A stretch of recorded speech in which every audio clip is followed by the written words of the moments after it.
मित्रांनो, जर तुम्ही PSIR political science and international relation राजकीय विज्ञान व आंतरराष्ट्रीय संबंध या विषयाला एक वैकल्पिक विषय म्हणून जर तुम्ही पाहत असाल तर हा व्हिडिओ मित्रांनो तुमच्यासाठी अतिशय महत्त्वाचा असणार आहे.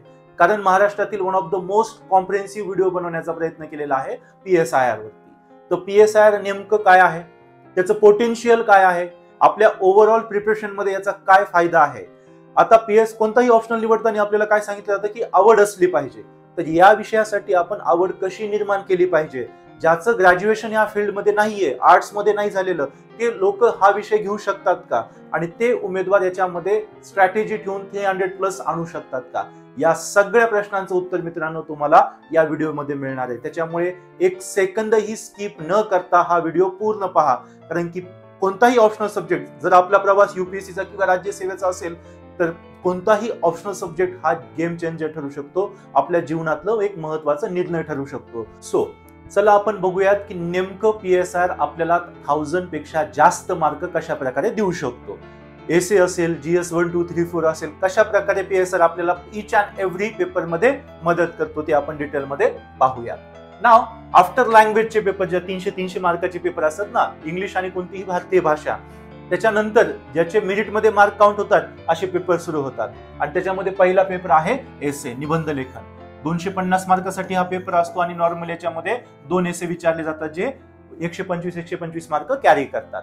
आता नॉर्मली टॉपिक जर तुम्ही बघितले, आता एसेचे तुम्ही एक 5-6 वर्षाचे टॉपिक बघा, तुम्हाला काय दिसेल. सगळ्यात आधी तुम्हाला पॉलिटिकली इंटरनॅशनल रिलेशन ह्या टॉपिक वरती सुद्धा एसे तुम्हाला दिसणार आहे. त्याच्यामध्ये इकॉनॉमिकल टॉपिक वरती आलेले आहेत, जे सोशल इश्यू आहेत, जे आपल्या ज्वलंत समस्या असतील, लाईक रिजनलिझम आहे, प्रादेशिकवाद असेल, आपल्या देशाची इंटिग्रिटी असेल, हार्मोनी असेल, आपल्या नागरिकांमधली असेल, त्या टॉपिक वरती क्वेश्चन आलेले आहेत, एसे विचारलेले आहेत. वुमन एम्पॉवरमेंट वरती आतापर्यंत खूप वेळेस एसे विचारलेले आहेत. देन फिलॉसॉफिकल आयडिओलॉजिकल बेसिस वरती त्या टॉपिक वरती तुम्हाला एसे विचारले गेलेले आहेत. आणि या सगळ्या टॉपिक मध्ये आपल्याला PSIR मदत करतो. आता जे स्ट्रेट फॉरवर्ड पॉलिटिकली किंवा इंटरनॅशनल रिलेशन वरती एसे आले तर ऑफकोर्स PSIR तुम्हाला त्याच्यामध्ये एक्झॅक्ट मदत करणार आहे. आता वुमन एम्पॉवरमेंटचा जर तुम्ही इश्यू घेतला तर भारतामध्ये महिलांची स्थिती प्राचीन काळापासून आता कशी होती हे तुम्हाला इतिहासामध्ये पाहायला मिळतं. बट भारत सरकार महिलांच्या एम्पॉवरमेंटसाठी काय काय पावले उचलत आहे, आपल्या संविधानामध्ये महिलांच्या सशक्तीकरणासाठी काय काय प्रोव्हिजन्स दिलेले आहेत. जसे की आपण बघतो राईट टू लाईफ मध्ये आर्टिकल 21 मध्ये वुमन एम्पॉवरमेंटसाठी, त्यांना योग्य वागणुकीसाठी तरतूद त्याच्यामध्ये दिलेली आहे. DPSP मध्ये वुमन एम्पॉवरमेंटसाठी तरतूद आहे. आरक्षणाचे विविध जे आर्टिकल्स आहेत, आर्टिकल 15, 16 याच्यामध्ये सुद्धा वुमनसाठी स्पेशल प्रोव्हिजन दिलेली आहे. या गोष्टी आपल्याला कोण देतं बेसिक, तर political science and international relation मध्ये ह्या गोष्टी आपल्याला इन डिटेल समजतात. म्हणजे जो डायरेक्टली पॉलिटिकल टॉपिक वरती एसे आलेला असेल तो तुम्ही सॉल्व्ह करणार. बट इतर टॉपिक वरती जर एसे असतील आणि ते तुम्ही चूज करताय तर त्याच्या बेसिस वरती सुद्धा तुम्हाला PSIR खूप मदत करतो. सोशल इश्यूज असतील, तर नक्षलाइट असेल, टेररिझम असेल, याच्यावरती सुद्धा बऱ्याच वेळा एसे आलेला आहे. त्याचा सुद्धा तुम्हाला बेस एक आयडिओलॉजिकल फिलॉसॉफी, कारण की जेव्हा तुम्ही PSIR अभ्यासाला घेताय, राज्याची उत्पत्ती केव्हापासून झाली, लोक एकत्र आले, एकत्र येऊन त्यांनी कुटुंब संस्था बनवली, खेडे बनवलं, कबिले बनवलं, राज्य साम्राज्य बने, ते आतापर्यंतचा प्रवास तुम्हाला सर्व PSIR मध्ये पाहायला मिळतो.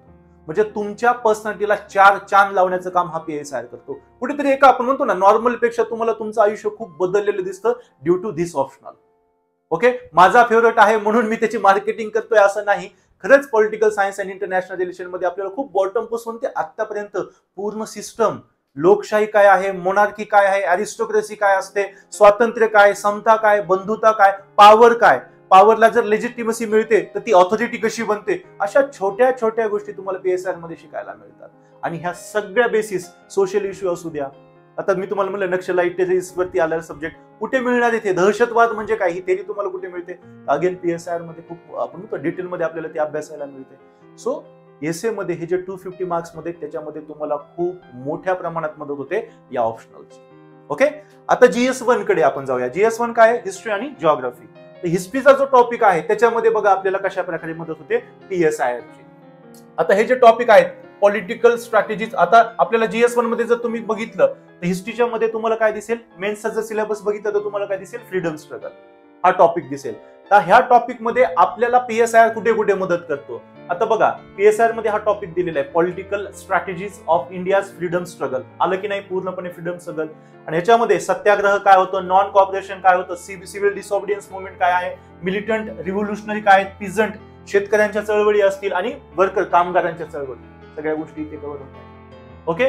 Plus perspective of Indian national movement, आपल्या राष्ट्रीय चळवळीचे जे दृष्टिकोन होते ना ते आपल्याला अभ्यासायचे. आणि कोणकोणते दृष्टिकोन आहेत, उदारमतवादी आहे, लिबरलिस्ट आपण म्हणतो, समाजवादी दृष्टिकोन आहे, सोशलिस्ट, मार्क्सवादी आहे, मार्क्सिझम ज्याला आपण म्हणतो, रॅडिकल ह्युमनिस्ट अप्रोच आहे आणि दलित अप्रोच आहे. आता हे पूर्ण बेसिक तुमचं कुठे होणार आहे, पीएसआयआर मध्ये. आणि हे मदत तुम्हाला कुठे करणार आहे, हिस्ट्रीच्या स्वातंत्र्य लढ्यामध्ये. खूप सारे आन्सर्स रायटिंग करताना तुम्ही हा थिओरिटिकल बेस फॉलो करू शकता. जर तुम्हाला वाटतंय ना तर एकदा तुम्ही क्वेश्चन पेपर्स चेक करा आणि पीएसआयचा सिलेबस चेक करा. आणि तुमचा थोडाफार जरी पीएसआयचा अभ्यास असेल ना तरी तुम्ही लगेच थिंक करू शकाल की यस आपल्याला इतक्या मोठ्या प्रमाणात मदत होते या जीएस मध्ये. ओके. देन आणखी पुढे बघा काय लिहिलेले, post independence consolidation and reorganisation within the country, हा एक टॉपिक दिलेला आहे तुम्हाला हिस्ट्रीमध्ये.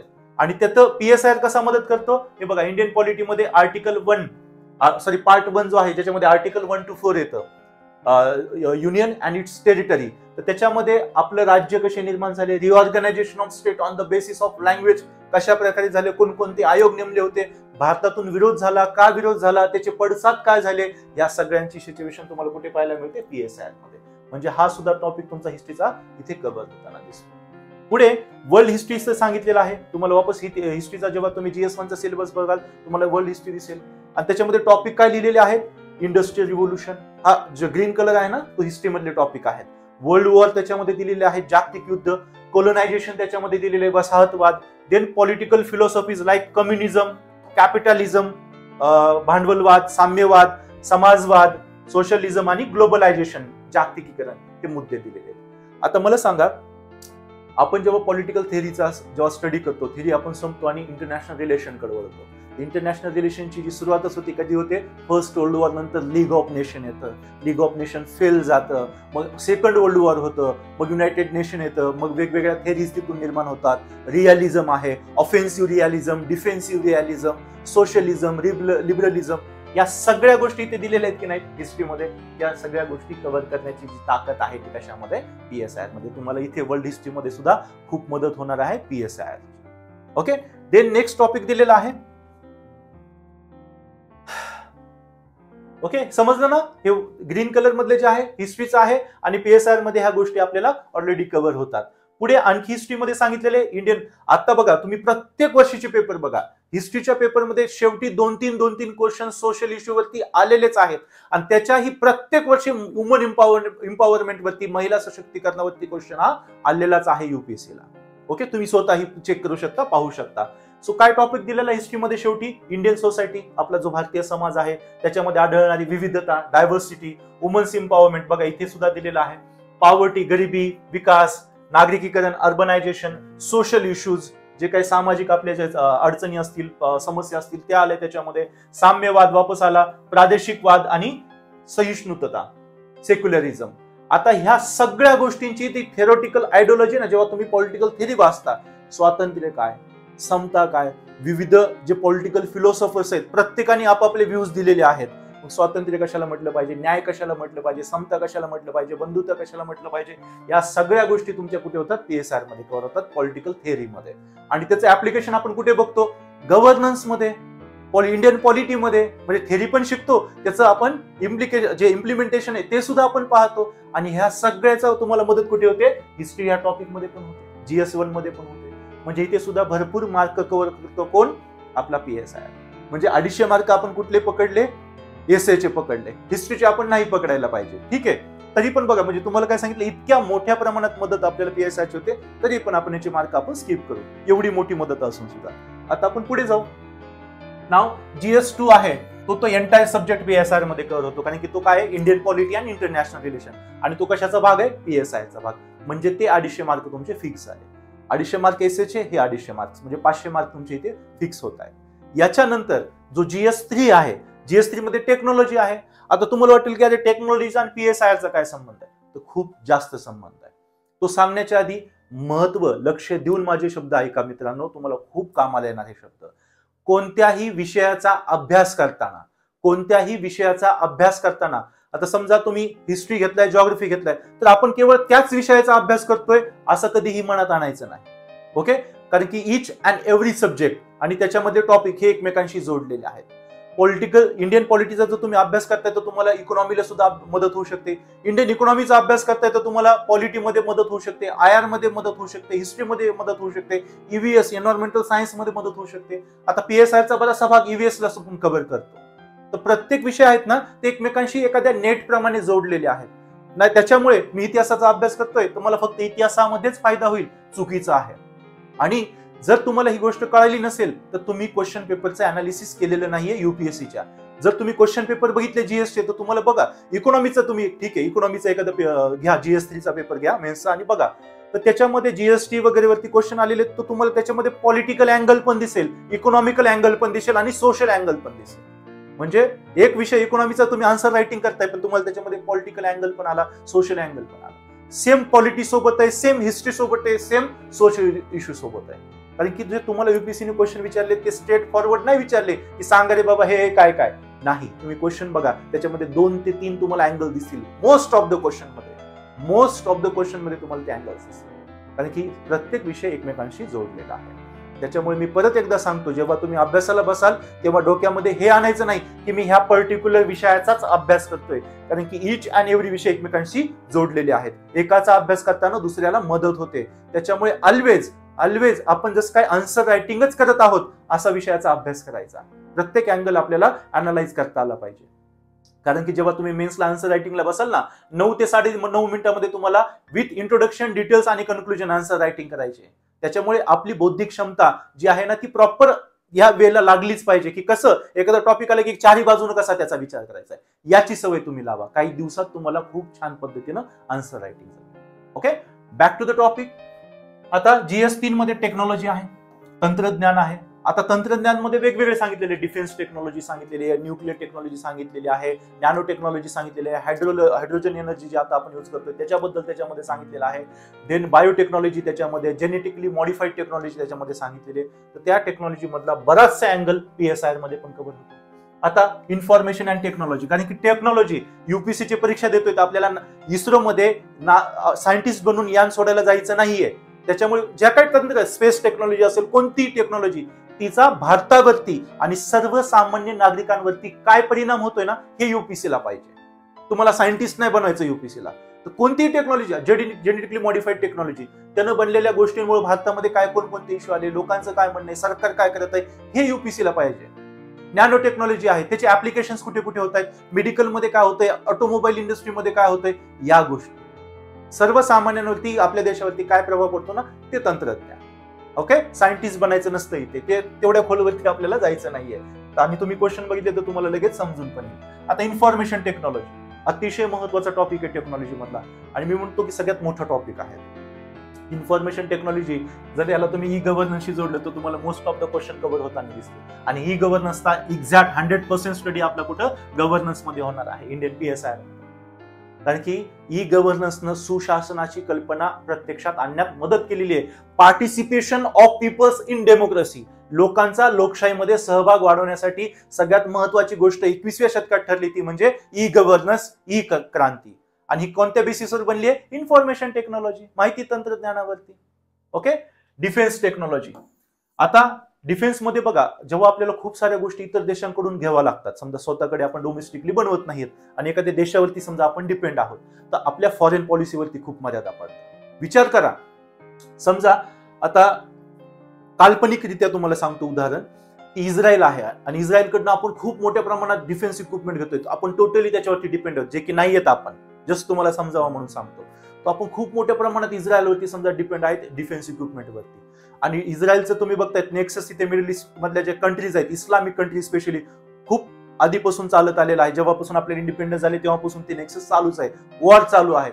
आणि अशा याच्यामध्ये समजा आपली फॉरेन पॉलिसी, आपल्याला काय करायचंय, आपल्याला वाटतंय की त्या इस्लामिक नेशन आहे त्यांची साईड घ्यायची, त्यांच्यासाठी फॉरेन पॉलिसी बनवायची, त्यांच्या प्रो मध्ये जायचंय. पण आपण खूप मोठ्या प्रमाणात जर डिपेंड असू इस्रायलवरती तर आपण तो डिसिजन घेऊ शकू का? तर मग इथे सुद्धा डिफेन्स टेक्नॉलॉजी या गोष्टी सुद्धा मॅटर करत असतात. कारण की डिफेन्स टेक्नॉलॉजी मध्ये, चलो ठीक आहे, आणखी एक उदाहरण देतो. जेव्हा आपण अग्नी 5 बनवलं, इंटरकॉन्टिनेंटल बॅलिस्टिक मिसाईल आहे ते, आणि त्याच्यामध्ये आपण काय केलंय, पूर्ण आशिया कव्हर केलाय. म्हणजे इथून आपण शांघाय पर्यंत आपली पूर्ण जी आहे ना ती कव्हर केलेलं आहे त्या मिसाईलला. इंटरकॉन्टिनेंटल म्हणजे एका खंडातून दुसऱ्या खंडामध्ये मार करण्याची क्षमता आज भारताकडे आहे. तर फक्त ते अग्नी 5 आल्यानंतर आपले इतर देशांशी संबंध कसे बदलतात हे कुठे पाहायला मिळेल तुम्हाला, इंडियाज फॉरेन पॉलिसी. आणि त्या दृष्टिकोनाचा ते टॉपिक, ती हिंट, ती फॅक्ट तुम्ही इथे सुद्धा टाकू शकता, म्हणजे तुम्हाला ते इथे सुद्धा मदत. ओके, आता एक रिअल एक्झाम्पल तुम्हाला सांगतो. मिडल ईस्ट मध्ये आपण खूप मोठ्या प्रमाणात तेलाची आयात करतो, आणि पॅलेस्टिन एक आहे, इस्लामिक कंट्री आहे, आणि तिला मिडल ईस्ट मधल्या कंट्रीचा सपोर्ट आहे. तर आपण इस्रायलच्या आतापर्यंत पॅलेस्टाईनच्या प्रो मध्ये भूमिका घेतलेली आहे. ओके, तरीही इस्रायल आपल्या अगेन्स्ट कधीच गेलेला नाही. तो भारताला आणखी मित्रच म्हणतो. का? कारण की भारताकडे तो एक मोठा कन्झ्युमर म्हणून बघतो. कारण की इस्रायलकडे एकच गोष्ट विकायला, ती म्हणजे त्यांची टेक्नॉलॉजी, आणि त्याच्यामध्येही डिफेन्स टेक्नॉलॉजी. आणि भारताला तो जगातला एक मोठा कन्झ्युमर देश म्हणून पाहतो, म्हणून तो आपल्या अगेन्स्ट कधी जात नाही. येते का नाही फॉरेन पॉलिसीवरती मर्यादा? तर तेच सांगायचा प्रयत्न करतोय की PSR इच अँड एव्हरी टॉपिकला जोडलेला आहे. तुम्हाला मच्युअर बनण्यामध्ये खूप मदत करतो PSIR. ठीक आहे. न्यूक्लिअर टेक्नॉलॉजी, इंटरनॅशनल रिलेशनचा एक मोठा भाग न्यूक्लिअर टेक्नॉलॉजीवरती जातो, कारण की ह्या गोष्टीनं दुसऱ्या विश्वयुद्धानंतर पूर्ण जगाला बदलण्याचं काम केलं. ओके, याच्यामध्ये CTBT आलं, याच्यामध्ये नॉन प्रोलिफरेशन ट्रीटी आलं, आपल्यावरती पडलेले सँक्शन आले.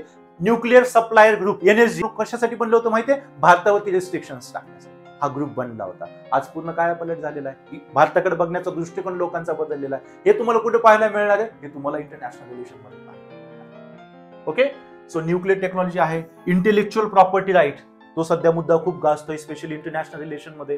त्याच्यामध्ये कॉपीराईट्स, पेटंट ऍक्ट, इंटरनॅशनली ह्या सगळ्या गोष्टी होतात. तर तुम्हाला बऱ्याचशा गोष्टी इथे कव्हर होतात. म्हणजे टेक्नॉलॉजीमध्ये सुद्धा PSI तुम्हाला म्हणजे मोठ्या प्रमाणामध्ये मदत करतो. ओके, मी हे म्हणत नाही की 100% तुम्हाला PSI मधूनच ते आन्सर रायटिंग करायची, पण तुम्हाला खूप मोठ्या प्रमाणात हेल्प होते आन्सर रायटिंग मध्ये, आयडिओलॉजिकल बेसिस समजण्यामध्ये, आणि तुमच्या कन्सेप्ट क्लिअर होण्यामध्ये. आणि जेव्हा आपल्या कन्सेप्ट क्लिअर असते, आपल्याकडे खूप चांगला कॉन्फिडन्स असतो आन्सर रायटिंगचा, आणि तो कॉन्फिडन्सच आपल्याला पोस्ट मिळून देतो. ओके, ही गोष्ट पण लक्षात ठेवा. सो GS3 मध्ये इकॉनॉमी आहे. आता इकॉनॉमी मध्ये बघा, प्लॅनिंग, योजना कुणाचं काम आहे? सरकारचं काम आहे. योजनेमुळे काय होणार आहे? आपला सामाजिक, आर्थिक, राजकीय विकास होणार आहे. आणि ही कन्सेप्ट तुमची कुठे क्लिअर होणार आहे? इंडियन पॉलिटीमध्ये.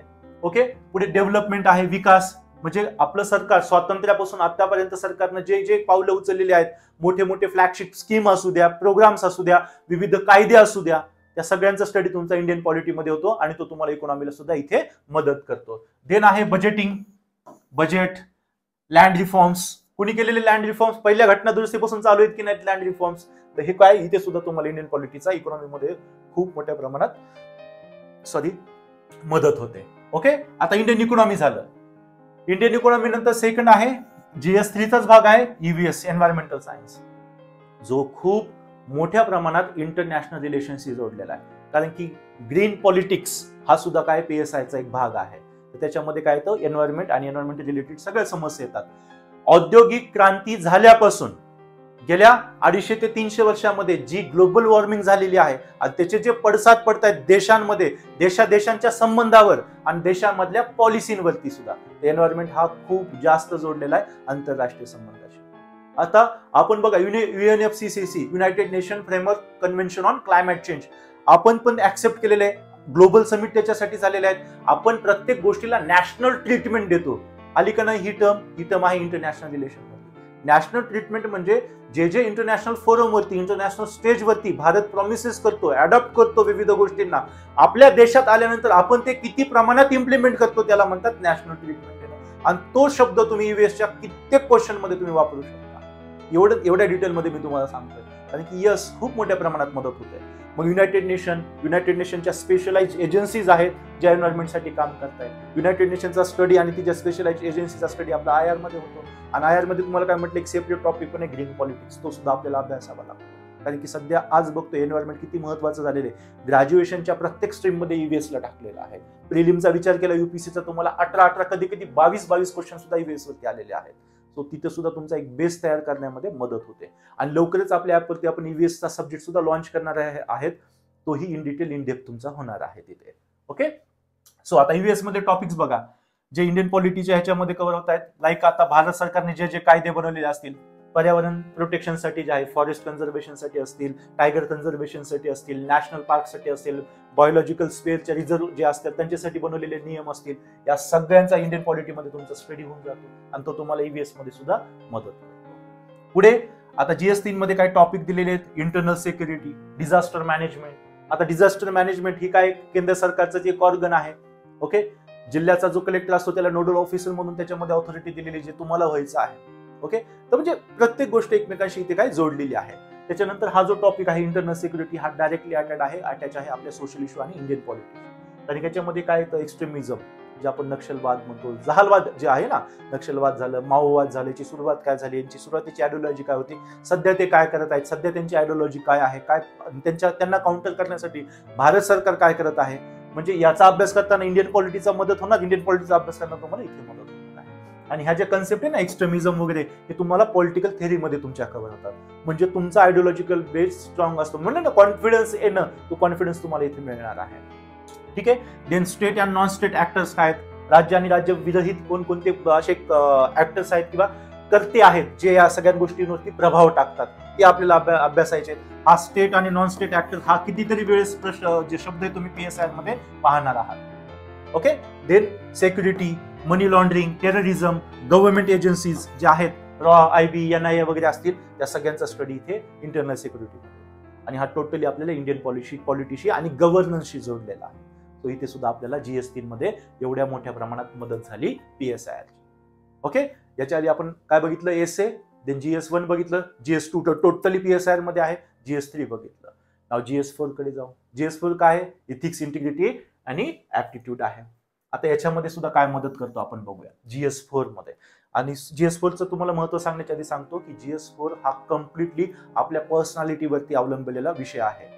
आपण काय निर्णय घेतो, आपला आतापर्यंतचा अभ्यास किती झालेला आहे, किती केस स्टडी आपण केलेले आहेत, सुप्रीम कोर्टचे किती निर्णय आपण अभ्यासलेले आहेत, आणि आपल्या मोरल व्हॅल्यूज काय आहेत, म्हणजे थोडक्यात आपल्या पर्सनॅलिटीची, आपल्या व्यक्तिमत्वाची छाप या पेपरमध्ये आपल्याला टाकायची आहे. हे लक्षात राहू द्या. सो ऑलवेज आपण ऑप्टिमिस्टिक असलं पाहिजे, मध्ये असलं पाहिजे आणि बॅलन्स अप्रोच आपला असला पाहिजे. या छोट्या छोट्या गोष्टी आपण पुढे कव्हर करणार आहोत पुढे जसा विषय पुढे जाईल.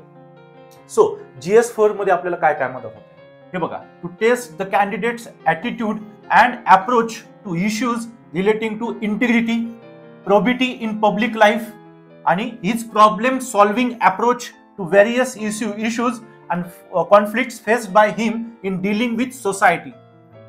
समाजामध्ये जेव्हा आता उमेदवार आहे तो समाजामध्ये जो वावरतो, तो वावरत असताना त्याची डिसिजन मेकिंग, निर्णय निर्धारण करण्याची कौशल्यता, स्किल कशी आहे. ओके. त्याची सचोटी पब्लिक लाईफ मध्ये तो किती कशा प्रकारे गुंतलेला आहे, कशा प्रकारे तो निर्णय घेतोय, कशा प्रकारे तो स्टडी करतोय, त्याची सचोटी काय आहे सामाजिक जीवनाबद्दल. आता सोशल लाईफ काय आहे, नेमकं सोसायटी काय असते, सोसायटीचा निर्माण कसा झाला, सुरुवात काय होती, लोक एकत्र कसे आले, राज्य ही संस्था कशी बनली, या सगळ्या गोष्टी कुठे होतात, पॉलिटिकल थिअरी मध्ये कव्हर होतात. सो तुम्हाला इथे ते खूप मोठ्या प्रमाणात मदत होणार आहे. कारण की एक अधिकारी ना हा प्रॉपर डिसिजन मेकर असला पाहिजे. कारण की सिच्युएशन रोज तुम्हाला विविध सिच्युएशनचा सामना करावा लागणार आहे प्रशासनामध्ये. होऊ शकतं की कधी फॅमिली व्हॅल्यूज आणि कधी सोशल व्हॅल्यूज तुम्हाला एकत्र येतील आणि तुम्हाला कोणत्या तरी डिसिजन तिथं पोहोचावं लागणार आहे. तर प्रायोरिटी कशी दिली पाहिजे, त्यासाठी काय भूमिका घेतली पाहिजे, बॅकग्राऊंड काय आहे, त्याच्या आधीच्या काय केस स्टडीज तुम्ही केलेल्या असतील, त्याचं पाठबळ तुमच्या विचारांना कशा प्रकारे मिळतंय, हे सगळ्या गोष्टी तुम्हाला इथे GS4 मध्ये अवलंबायच्या आहेत, इम्प्लिमेंट करायच्या आहेत. ओके. तर जी पॉलिटिकल थिअरी आहे तुम्हाला इथे खूप मोठ्या प्रमाणात मदत करणार आहे. Then teaching of great leaders, reformers and administrators, इथं हा टॉपिक GS4 मध्ये दिलेला आहे. तिथेही तुम्हाला काही प्रमाणात का होणार जे पॉलिटिकल फिलॉसॉफर्स आहेत त्यांचे आयडिओलॉजीज, त्यांचे विचार तुम्हाला मदत करतात. ओके. नाव GS4 मधलेच काही टॉपिक्स आहेत बघा. इथे काय दिलंय, aptitude and foundational values for civil services, integrity इथे वापस आलेला आहे, इम्पार्शियलिटी इथे आलेला आहे शब्द, non partisanship, objectivity, dedication, public service, okay, empathy, tolerance आणि compassion to the weaker section. आता हे शब्द बघा. आता ह्या शब्दांना आपण थोडंसं ब्रेक करू. सिव्हिल सर्व्हिसेस नेमकं काय आहे, त्याची उत्पत्ती काय झाली, त्यांचा रोल काय असतो, आपल्या व्हॅल्यूज काय असले पाहिजे, ह्या सगळ्या गोष्टी आपल्याला कुठे पाहायला मिळतात, गव्हर्नन्स मध्ये.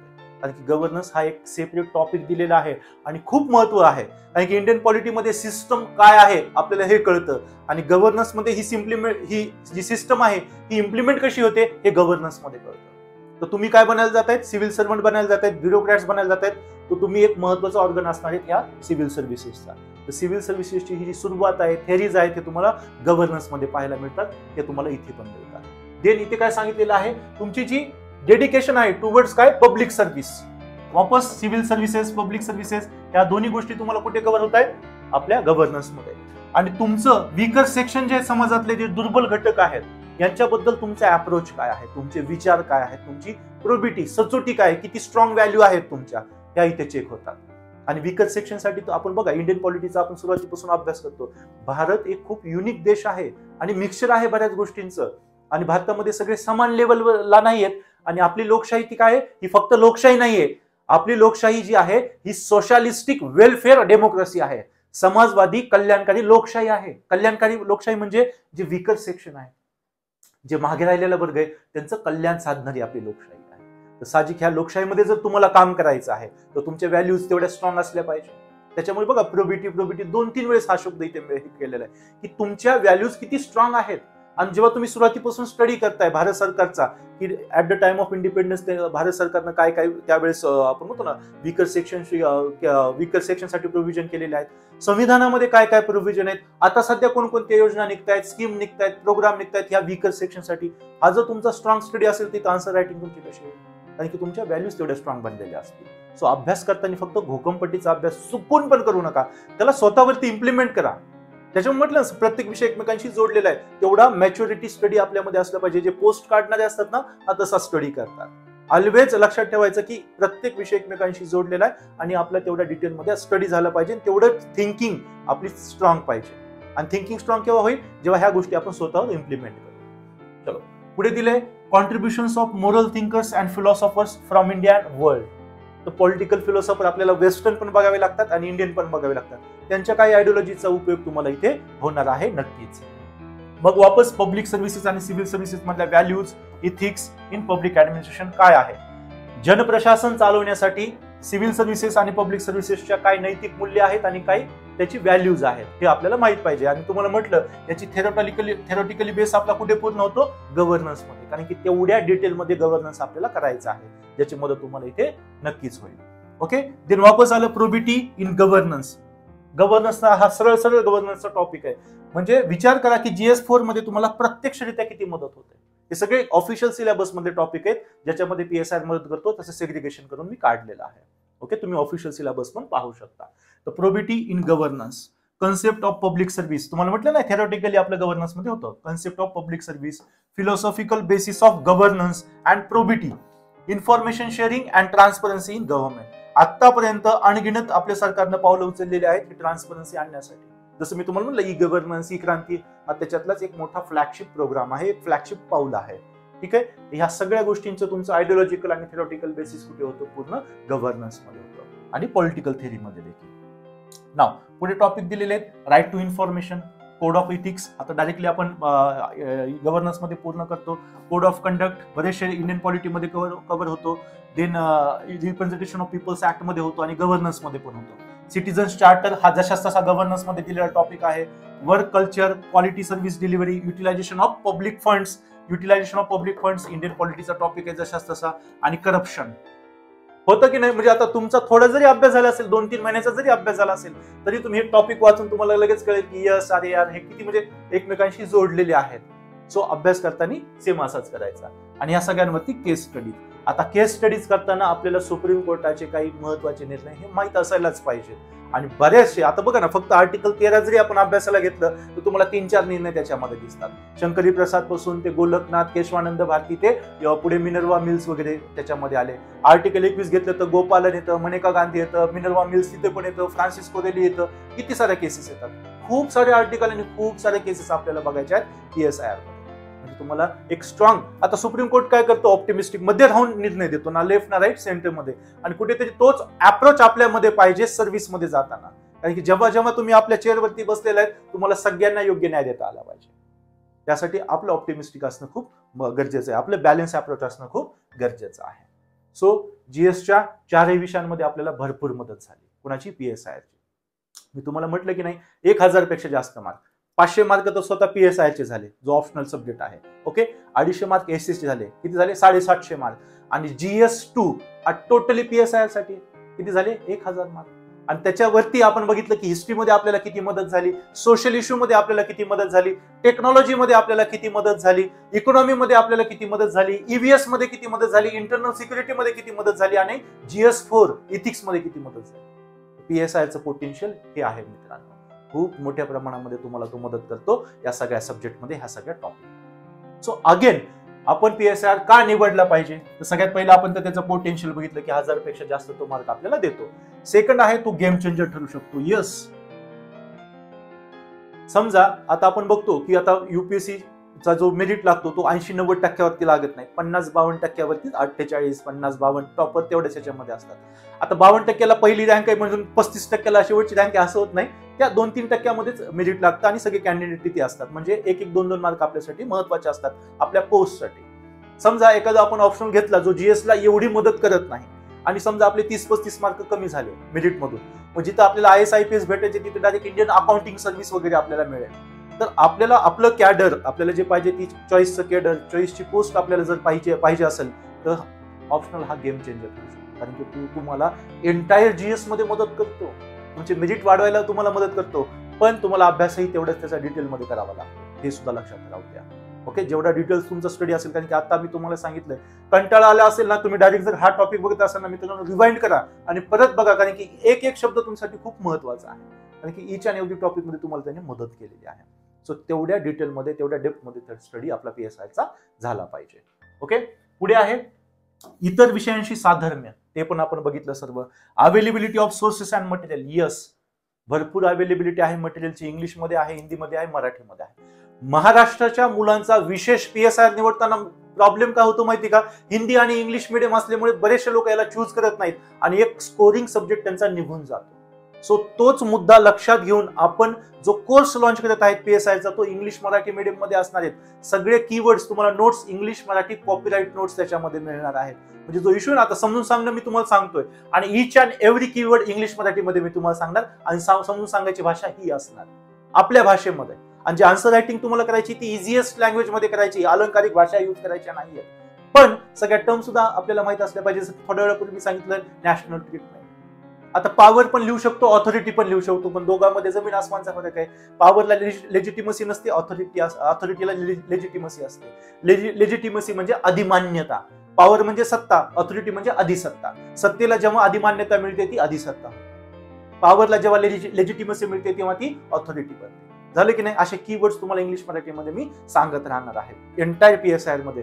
कारण की आपलं टार्गेट हेच आहे, हे जे 1000+ मार्क आपण बघतो ना, ते जास्तीत जास्त ग्रॅप करायचा आपल्याला प्रयत्न करायचा आहे. ऑप्शनल मध्ये 300 पेक्षा जास्त मार्क आपल्याला मिळालेच पाहिजे. त्या डेप्थ मध्ये आणि त्या डिटेल मध्ये आपल्याला हा विषय करायचा आहे. ओके, चलो पुढे जाऊयात. आता अवेलेबिलिटी बघितलं, PSI चं खूप जास्त अवेलेबिलिटी आहे, सगळे मटेरियल तुम्हाला मिळत आहेत. आणि विशेष म्हणजे आपल्या कोर्समध्ये पण तुम्हाला मी इंग्लिश मराठी माझे स्वतःचे कॉपीराईट नोट्स तुम्हाला तिथे देणार आहे. ग्रॅज्युएशनला विषय नसणारे घेऊ शकतात का? यस, आतापर्यंत तुम्ही मेरिट मध्ये बघा जे PSI मध्ये आलेले त्यातले मोस्ट ऑफ द ज्यांचं ग्रॅज्युएशन आर्ट्स मध्ये नव्हतं, मेडिकल होतं, इंजिनिअरिंग होतं, त्यांनी सुद्धा घेतलेलं PSI मध्ये. त्याच्यामध्ये सुद्धा त्यांनी काय केलेले, हायर मार्क्स आणलेले. कारण की इंडियन पॉलिटी आणि इंटरनॅशनल रिलेशनचा तुम्हाला तर अभ्यास करावाच लागणार आहे GS2 मध्ये. आणि तो जशाच तसा विषय, अर्धा विषय कुठे PSI मध्ये, म्हणजे PSI चा अर्धा विषय तर तुमचा तिकडे GS2 मध्येच होऊन जातो ना. तुम्हाला राहतं काय, पॉलिटिकल थिअरी अँड जे फिलॉसॉफर्स आहेत सुरुवातीचा भाग, तो मात्र तुम्हाला खूप डिटेल मध्ये. आणि माझी पर्सनल ओपिनियन आहे, ज्यानं थेरी सर्व्हाइव्ह केली, ज्याला थेरी आवडली, PSI तो मध्येपर्यंत सोडणार नाही आणि त्याच्यामध्ये खूप चांगले स्कोरिंग, चांगले मार्क तो आणू शकतो. थेरी खूप महत्वाचा पार्ट आहे त्याच्यासाठी. देन आता शेवटी आहे की तुम्हाला न्यूजपेपर आणि करंट अफेअरला खूप फायदा होतो. पॉलिटिकल सायन्स तुम्हाला म्हटलं ना, थेरीपासून ते आजच्या सिस्टम पर्यंत तुम्हाला सगळ्या गोष्टी कळलेल्या असतात. आणि मार्क माय वर्ड्स मित्रांनो, माझे शब्द मार्क करा.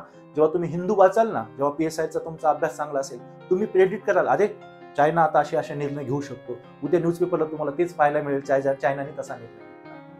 चायनानं आपल्याला समजा OBOR मध्ये अडकवलेला आहे. भारत सरकारने काय केलं पाहिजे, भारत सरकारने असे पाऊल उचलले पाहिजे ज्याच्यामुळे आपल्याला काउंटर करता येईल चायनाला. जसं की व्लादिवोस्तोकला इन्व्हेस्टमेंट करणं असेल, इकडे इराण मार्गे आपण युरोपियन मार्केटपर्यंत इन्व्हेस्टमेंट करणं असेल, तर ह्या गोष्टी तुम्ही सांगाल आणि तुम्हाला काही दिवसातच ते न्यूजपेपरमध्ये आलेले असेल. तर political science and international relation आपल्या पर्सनॅलिटीला मॅच्युअर बनवण्यामध्ये खूप महत्वाची भूमिका बजावते.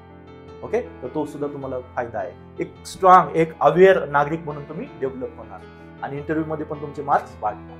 आता लोक म्हणतात की पॉलिटिकल म्हणजे कोणताही ऑप्शनल आपल्याला निवडायचं तर आपली त्याच्यामध्ये आवड असली पाहिजे, आणि बरोबर आहे, आवड असली तर आपण तो विषय घेतला पाहिजे. पण जर एखादा विषय एवढा स्कोरिंग असेल तर त्याच्यामध्ये आवड पण निर्माण होऊ शकते. नाही, आवड निर्माण का करायची मी आताच तुम्हाला सांगितलं. किती फायदा आहे. एक मच्युअर, एक अवेअर नागरिक म्हणून पण आपण डेव्हलप होऊ शकतो. पूर्व, मुख्य, मुलाखत तीनही पातळीवरती आपल्याला PSR सारखा दुसरा कोणता विषय नाही की जेवढा मदत करेल. तर आवड त्याच्यामध्ये निर्माण करण्याचं कॉज तर आपल्याकडे सगळ्यात महत्वाचं आहे. प्लस आवड निर्माण का करावी याचं उत्तर आपल्याला मिळालं. किती गरजेचे आहे आपण ते सुद्धा बघितलं, कारण की एकदा आवड निर्माण झाली तर एवढे सगळे प्रश्न आपले सॉल्व्ह होणार आहेत जे आता आपण बघितले. देन आवड कशी निर्माण करावी. सो स्वतःला तुम्ही सांगत राहायचं. जेव्हा PSR आपण घेतो ना, की रोज आपल्याला काहीतरी नवीन शिकायला मिळणार आहे. ज्या गोष्टी आपल्याला माहित नव्हत्या, जो फिलॉसॉफिकल बेसिस आपल्याला माहित नव्हतं ते आपल्याला मिळणार आहे.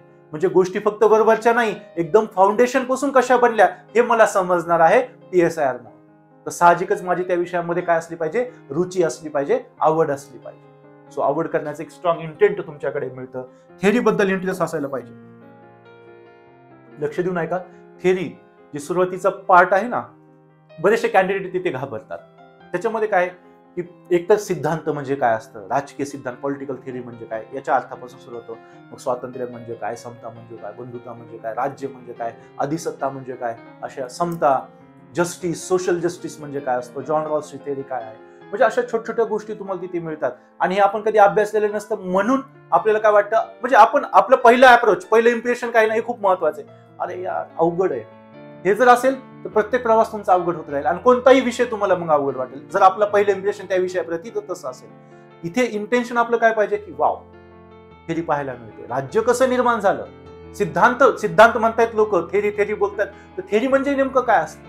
ओके, आपण स्वातंत्र्य म्हणून ऐकतो, पण स्वातंत्र्य नेमकं काय असतं, कुणी विचार मांडले, कशाला म्हटलं जातं स्वातंत्र्य.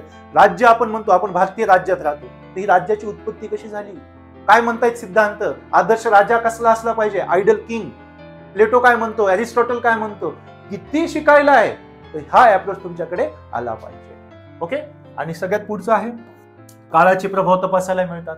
आता जेव्हा तुम्ही प्राचीन अरिस्टॉटल आणि प्लेटोचे विचार वाचायला जाल, सॉक्रेटिस, प्लेटो, अरिस्टॉटल, तर तुम्ही एंटायर ग्रीक रोमन याच्यामध्ये पोहोचाल की अरे त्यावेळेसची सिच्युएशन कशी होती. इमॅजिन व्हायला लागतं ना की त्यावेळेस, आता अरिस्टॉटलने त्यावेळेसचे बरेचसे कॉन्स्टिट्यूशनचा स्टडी करून त्याचा रिपब्लिक वगैरे ग्रंथ, पॉलिटिक्स ग्रंथ लिहिला, तर तो नेमकं प्रभाव काय काय होता त्यावेळेस त्या काळाचा त्याच्यावरती. मग जेव्हा मिडिवल मध्ये आपण येतो, निकोलो मॅकियावेली सारखा विचारवंत आपल्याला पाहायला मिळतो, त्याचे विचार काहीसे वेगळे आहेत आणि खूप म्हणजे इंटरेस्टिंग आहेत. आणि निकोलो मॅकियावेली खूप वेळेस क्वेश्चन आलेला आहे PSR मध्ये, खूप वेळेस. सो काय होता त्याच्या काळात, काय प्रभाव पडला, मग त्याच्यानंतरच्याच काळात जॉन लॉक, रुसो वगैरे आले होते, त्यांच्यामध्ये का बदल आला एवढा, ते आत्तापर्यंत, आत्ताच्या फिलॉसॉफर पर्यंत, म्हणजे तिथपासून प्राचीन ग्रीक रोमन पासून ते आत्तापर्यंत तुम्हाला सगळा प्रवास बघायला मिळतो. PSR ची ती एक खासियत आहे. ओके, तर आवड का निर्माण करावी PSR साठी, त्याचं उत्तर पण तुम्हाला इथे मिळत राहत आहे.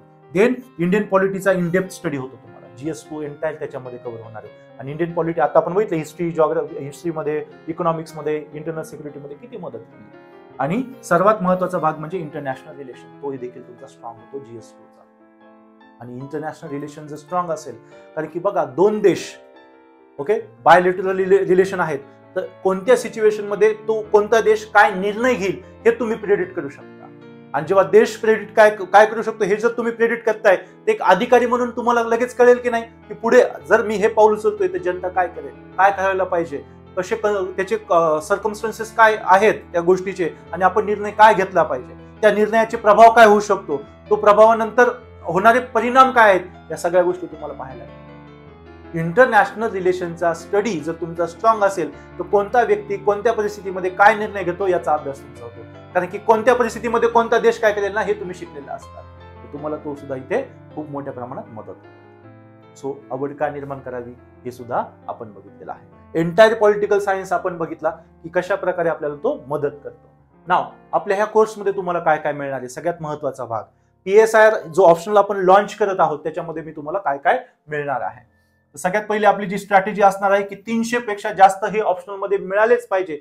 त्याच्यानंतर ऍज मच ऍज GS, जे आता मी तुम्हाला म्हटलं हिस्ट्रीमध्ये आपल्याला फायदा आहे, देन इकॉनॉमिक्स मध्ये फायदा आहे, ईव्हीएस मध्ये फायदा आहे, इंटरनल सिक्युरिटी मध्ये फायदा आहे, GS4 मध्ये एंटायरली खूप मोठा फायदा आहे. तर ह्या सगळ्यांना आपल्याला इथे कव्हर करायचं आहे. जास्तीत जास्त मार्क कसे मिळवता येतील हा अप्रोच आपला असणार आहे PSIR मध्ये. सेकंड थिंग आहे की सर्वसाधारण भाषेमध्ये असणार आहेत आणि प्रत्येक कीवर्डचा समावेश याच्यामध्ये असणार आहे. कारण कोणताही नवीन विषय आपण शिकतो ना त्याचे शब्द साठा आला त्याच्यामध्ये. इकॉनॉमीचा तुम्ही अभ्यासाला घ्या विषय, तुम्हाला बऱ्याचशा कन्सेप्ट बरेचसे कीवर्ड्स नवीन दिसतात. पॉलिटिक्सचा अभ्यासाला गेलं तर पॉलिटिक्सच्या रिलेटेड तुम्हाला त्याच्यामध्ये कन्सेप्ट कीवर्ड्स दिसतील. सेम एन्व्हायरमेंट सेम अदर सब्जेक्टसाठी आहे. तसं प्रत्येक कीवर्ड्स याच्यामध्ये समावेश असणार आहे आणि मराठी इंग्लिश दोन्हीही कॉपीराईट नोट्स तुम्हाला दिले जाणार आहेत. का दिल्या जाणार आहेत? कारण की महाराष्ट्राच्या मुलाचा बघा प्रॉब्लेम काय होतो.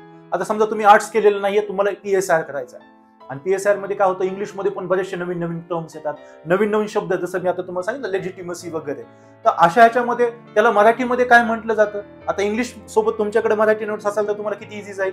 वापस गुगल करण्याची तुम्हाला गरज पडणार नाही, तुमचा तो वेळ वाचणार आहे. ओके, इंग्लिश मराठी नोट्स असेल तर तुम्हाला ती कन्सेप्ट समजून घ्यायला, तुमच्या भाषेत समजून घ्यायला तुम्हाला सोपं जाणार आहे. आणि मी तर तुम्हाला प्रत्येक टॉपिक इन डिटेल अनालाइज करून सांगणारच आहे. ओके, तर तुम्हाला तो सुद्धा तिथे मदत होतो. आणि ह्या ज्या नोट्स तुम्हाला मिळणार आहेत ना मित्रांनो, हाताने लिहून काढा. कारण की लिहित असताना बघा, वाचतोय लिहितोय म्हणजे पाहतोय लिहितोय, पाहतोय लिहितोय, आणि आपण काय करतो डोक्यामध्ये ते वाचत असतो. अभ्यास करताना जेव्हा तुम्ही नोट्स काढताय ना, आपण काय काय एक एक शब्द काय लिहितोय ना, आपलं त्याचं ऑब्झर्व असलं पाहिजे. नाही तर नोट्स काढतोय आणि आपलं लक्ष आहे की दुपारी मला काय जेवायचं आहे, बरोबर, असं नाही. अभ्यास करताना तुमचं लक्ष तिथं जिवंत असलं पाहिजे. तुम्ही अभ्यासाला बसलाय ना, तिथं तुम्ही जिवंत असलं पाहिजे. काय काय शब्द लिहितोय, कारण की लिहिण्यानं तुमचं 5 ते 6 वेळेस रिव्हिजन होतं. म्हणजे मी व्हिडिओमध्ये तुम्हाला डिटेल सगळ्या सांगणार आहे, नोट्स तुम्ही वाचून लिहून काढणार आहेत आणि प्लस त्याच्यावरती आपल्याला एक्सटेन्सिव्ह आन्सर रायटिंगची प्रॅक्टिस घ्यायची आहे. म्हणजे तुम्हाला चारी बाजूनं परफेक्ट बनवायचं आहे. मेरिट आलं पाहिजे, चांगली पोस्ट मिळाली पाहिजे आणि चॉईसचं कॅडर मिळालं पाहिजे, हा टार्गेट आपल्याला ठेवायचा आहे. ओके, आणि प्लस रेग्युलर डाऊट सेशन होतील ग्रुप वाईज, 2-2, 4-4 मुलांचीच ग्रुप करून आपल्याला घ्यायचे, कारण की प्रत्येकाला इंडिव्हिज्युअल लक्ष देता आलं पाहिजे. तर हा प्लॅन आहे मित्रांनो आपल्या PSIRचा. जर तुम्ही खरंच PSIRला निवडत असाल तर आपला हा जो कोर्स आहे ना, तो तुमच्यासाठी नक्की गेम चेंजर ठरेल, नक्की एक उत्तम मार्गदर्शक म्हणून ठरेल, आणि तोच माझा उद्देश आहे त्याच्या मागे. तर नक्की आपली ऍप्लिकेशन डाउनलोड करा. नसेल तुम्हाला कोर्स करायचा ना, तरी तुम्हाला जर काही प्रॉब्लेम येत असेल, PSIR बद्दल काय विचारायचं तर बिनधास्त कॉल करून विचारू शकता, काही प्रॉब्लेम नाही. ओके, जसं जसं मला अवेलेबल होईल व्हॉट्सअपला तुम्ही विचारा, मी तुम्हाला जसं मला वेळ मिळेल मी तुम्हाला आन्सर नक्की करेल. फक्त इच्छा एवढीच आहे की कंटिन्युअसली व्यवस्थित स्टडी करा आणि जी मनाला तुम्हाला वाटते ना ती पोस्ट काढा आणि लोकांसाठी काम करा, नंतर स्वतःसाठी. ठीक आहे, थांबूया इथेच. भेटूयात आपल्या कोर्समध्ये. एक एक पाऊल पुढे जात राहून आपण इंटरव्ह्यू पर्यंत जाऊया, पोस्टही काढू. ओके, आणि या सगळ्या प्रवासामध्ये माझी तुम्हाला नक्की साथ असेल. थांबूया इथे. जय हिंद, जय भारत, ऑल द बेस्ट.